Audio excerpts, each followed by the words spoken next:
I'm so happy to see you. I am so happy to see you. I miss you.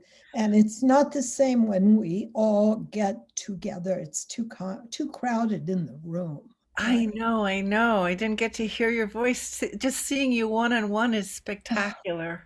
Well, I wish we were back in Cape Cod and we were, moving, not dancing, just moving. Yeah, yeah. That's wonderful. I've had this idea for a while to just do short little interviews with the special people that I know, um, who are brilliant, and in your case, you're the expert in the field that I know. And so I I'd really like to put oxytocin in the context of healing from trauma and how trauma might affect our ability to connect with safety and Yes. some of the things that help turn oxytocin on, but also maybe you could also explain that complicated thing called vasopressin a little bit, because I Oh, don't understand how the two of them work together. There's not this perfect synchrony where we can really see each other eye to eye. I'm looking into your eyes as best I can and sending you as much love as I yeah. can. But I wonder about this time, and is what happens to our oxytocin when we're this separated, and People, how do we enhance our sense of connection and engagement in a way that those things come together optimally? well, that's a very good questions, aren't they? Um, but a lot obviously depends on where you were when you went into your separation, who's in there, your bubble with you. Or not?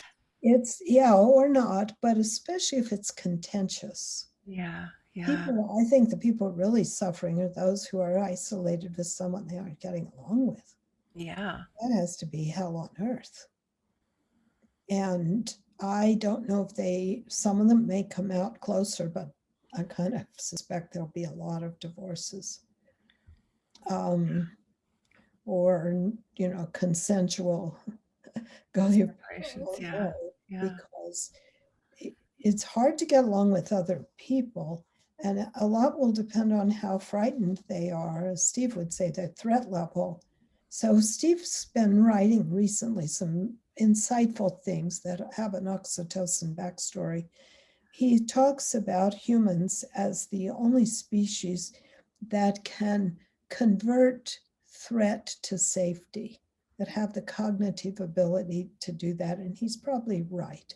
And this is where, like this guy, Bruce Ellis's work is so important, because you can't always feel safe. If you're not safe, you shouldn't feel safe.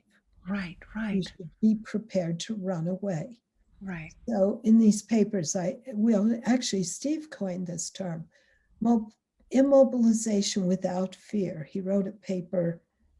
So that was what Steve wrote in 1998 for a special issue I did with someone else on, um, love, the neurobiology of love. And that was the beginning, it was the mid 90s when we actually ran some conferences, the beginning of trying to be sure that I was conveying to people that love was biological.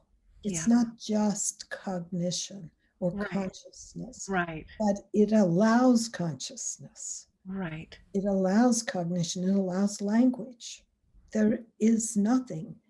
If your oxytocin system weren't there, and everybody has some, you would not be able to be social. You might have a primitive sociality of vasopressins running the show, which it is, Right. but in people with trauma, but you wouldn't be able to have this sophisticated, synchronous sociality, cooperative sociality that is so critical to human brain development, child development, and brain development, Yeah. right? And the two go right together. So I've written a lot about that. It's in those little papers I send you. It's in there. Thank you so much. So I'm going to put the links in there, and Yeah. I'm, it's so wonderful to see you.